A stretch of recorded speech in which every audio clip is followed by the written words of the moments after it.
Welcome to Fiscal Integrity Group, your ticket to bookkeeping greatness.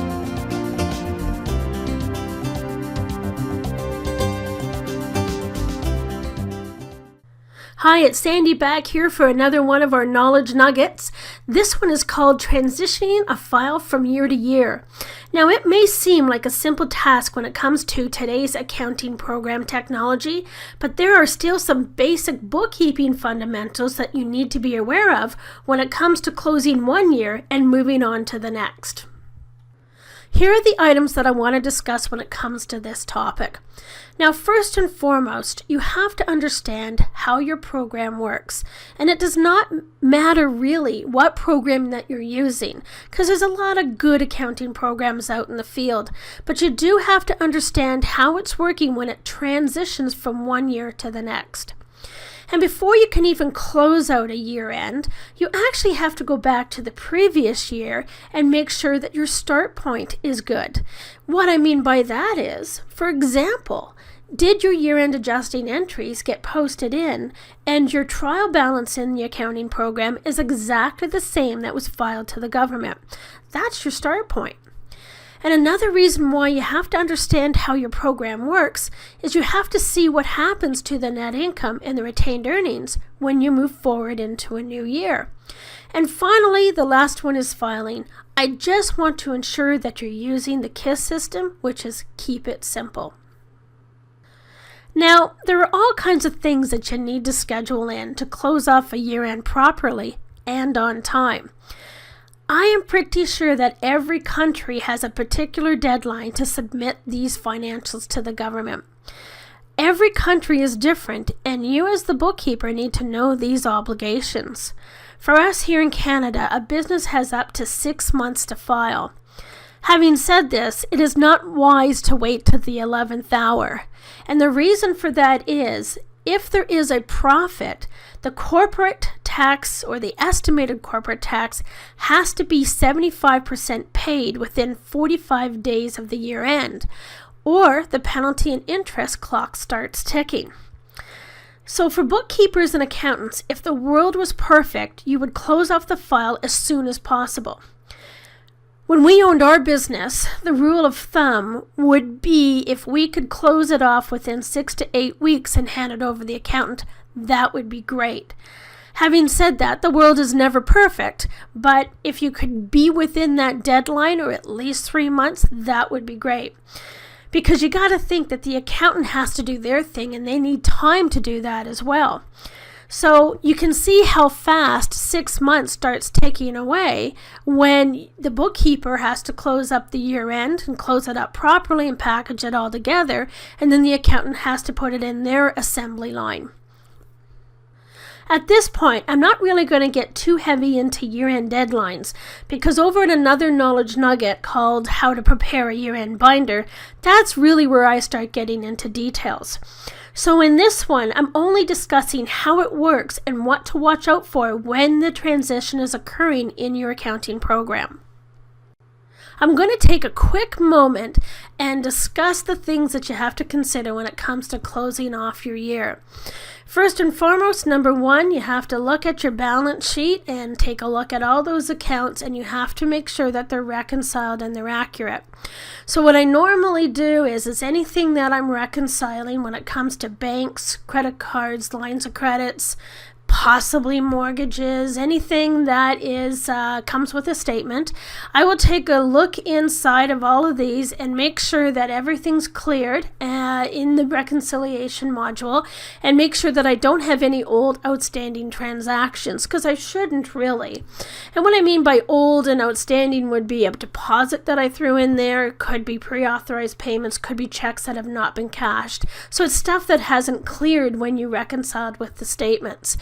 And so what I would do is look at those and see, okay, are they double postings? What has happened? Because technically they should have cleared with a reconciliation of some sort throughout the entire year. So I may go in and do some adjusting there. The other two really important balance sheet accounts are the accounts receivable and accounts payable, and this is where I'll go into the sub-reports. So with QuickBooks, it's called open invoices and unpaid bills, and I want to make sure that I don't have anything old sitting there as well, because should have I paid it and I didn't, do I need to do some collections because there's old accounts receivable, or are there double postings? So that's something that I'm going to look at as well. Quite frankly, you want to do this on a monthly basis, so when you do close out year end, this is not a big job. The other thing before I close out the year end is, do I have all the transactions posted? Because don't forget, if I have a December year end, I have December expenses coming in mid to late January. So I have to make sure and kind of wait a little bit to make sure the final expenses have come in for the year and I get them posted in. I also want to make sure that my final remittances for the year are not only filed, but they're accurate and they match to the balance sheet ending balances as well. And I will also review the general ledger for accuracy. Again, when I talk about in a lot of my knowledge nuggets in our webinars, is you want to review your general ledger as many times in a year as possible and make sure everything is posted where it should be. And if you are into accruals, if it's a medium sized to a large corporation, sometimes small businesses as well, that the accountant will expect the bookkeeper to do some accruals. And if you don't do them and the accountant does them, then you don't have to worry about this. But here are these things that you have to consider to close out properly before you can close out the year. And you'll notice that it's pretty much all balance sheet accounts, because that's what the accountant looks at. Okay, so I've opened up my QuickBooks sample company, and I want to walk you through what happens to net income and retained earnings at year end and when you transition over to a new year. Now, every accounting program out there could be slightly different, but they do work on the same premise. So you just have to take a look at the accounting program that you're using and give this a try, and it should work. Okay, so two things here before I get started that you have to understand. That the balance sheet is slightly different from the profit and loss.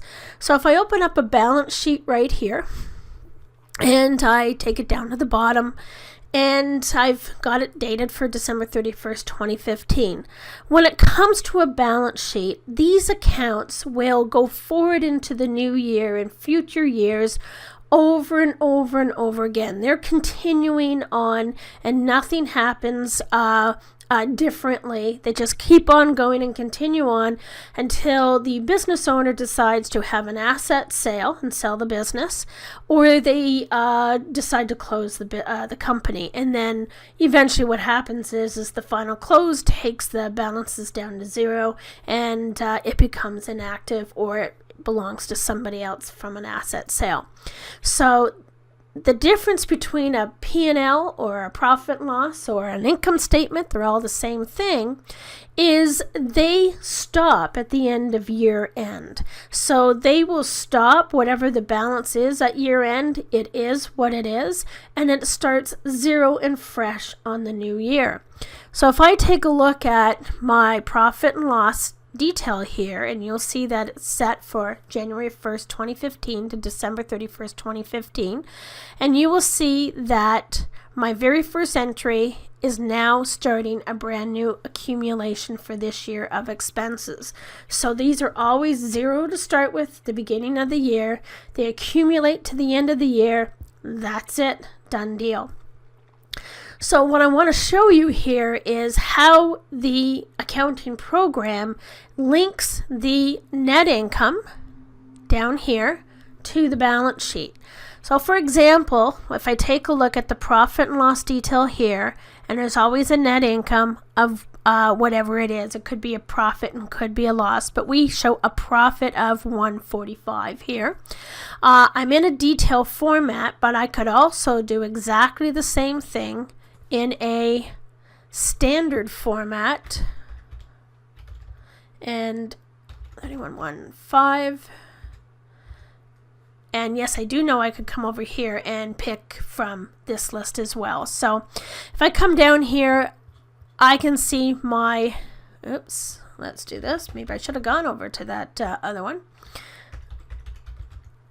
And 1, 2, 3, 1, 1, 5. Okay, so I can see in my standard format, in a summary format, more like is the way I should say it, is the net income is the same. So there's my detail, and here is my summary format. So what happens here is, because revenue, cost of goods, and expenses do not carry forward into the next year, we have to do something with this net income. And behind the scenes, this net income is linked to the balance sheet. So if I pop over to the balance sheet, I'm going to see the exact same amount here. And if it didn't work this way, then you would not have a reconciled balance sheet. This is a must. This is a behind the scenes linking, and all accounting programs will be doing this. Okay, so at year end, because we have the balance sheet always going forward, but we don't have the revenue, cost of goods, and expenses going forward, what happens here is, soon as I change this date to January 1st, 2016, so the very first day of the next year, you will see the net income here roll up into the retained earnings. So if I added 263,068.60 plus the 145,926.05 on the very first day of the new year, I'm 408,994.65 in my retained earnings. So let's give that a try. And there it is, right there. And because there's no activity on January 1st, 2016, I don't have new net income details. But if I went to January 31st, 2016, now I've started a brand new net income with the activity that I've posted in since January 1st, 2016. And that's how that works. Reason why you need to know this. Accountants live and breathe the balance sheet. And it's very important that the retained earnings are correct. And how they can be changed, let's just say you could be posting in the current year and you accidentally hit a previous year. And sticky fingers, whatever, maybe not paying attention. And instead of hitting 2016, you went and put the date in as 2015, and now your retained earnings and your net income has changed. An accountant really doesn't want to see that happening by the time the year end gets to them. The first thing that they do when they get year end is they look at the previous year's trial balance, retained earnings, net income. Did everything roll over properly? Because again, that's their start point. So it's important that few times throughout the year, take a look at this. It takes seconds to do, and just make sure that it continues to roll over properly and you didn't accidentally post into a closed year. And that's what happens to net income over to the balance sheet at year end, and it moves up to retained earnings, and that's how the two reports link themselves together. Let's discuss your filing. You have to consider keeping your filing system as simple as possible. What if you quit? What if you become sick and someone has to take over for a while? And yikes, what if the ultimate unfortunate thing happens and you get hit by a bus and then you're off to the big blue clouds in the sky to commune with your late relatives? It is not fair for people coming in after you having to decipher your filing system, especially if they are in the middle of a situation dealing with the government. I've been there and done that far too many times, so trust me on this. My company took over from many bookkeepers, and we have seen some very cryptic systems, so consider keeping it simple. In regards to year end, I'm a fan of boxing each year accordingly. I don't really cross years. Reason is, down the road, if I'm looking for something, I know exactly where it is. Now, if you're a bookkeeper still in the paper world and you've got filing cabinets and filing drawers, I would suggest that you be proactive with boxing everything up because it can be a daunting task. You got to switch out the filing cabinets, create new file folders, and store those boxes. So when I did this, before the years of scanning, I started taking small steps a couple of months in advance. Now, if you are scanning all your documents and storing on a server somewhere, all I can say is goody for you, but still know the organization of them to ensure you can get at them when needed. When it comes to bookkeepers still living in the paper and filing cabinet world, sometimes I will see that they keep all the remittances together year after year. I guess that is not really a bad thing and it makes you ready when the government comes knocking, but I guess it depends if you have the room or not. I am still a fan of keeping each year separate from other years. So all I wish to say here is keep it simple from year to year that you or anyone else can decipher the system. So that's it for this knowledge nugget called transitioning a file from year to year. I hope you got out of it what you were looking for. It's really important that you take a look at the accounting program that you're using and really understand how it transitions. When it comes to small business accounting programs like Xero, QuickBooks, Sage 50, a lot of them are very simple in the transition. If you take a look at a lot of the larger ones like SAP or some proprietary programs, they're a lot harder in the transition. There's more work to be done. And sometimes when I was on these other ones, I actually had to call the service people and say, you got to walk me through this.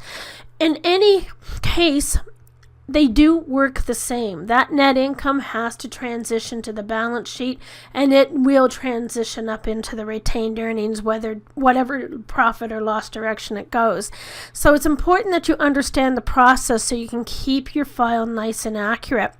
If you have any questions, definitely connect with me. Until next time, keep on bookkeeping. Fiscal Integrity Group, your home for the advancement of bookkeeping and bookkeepers.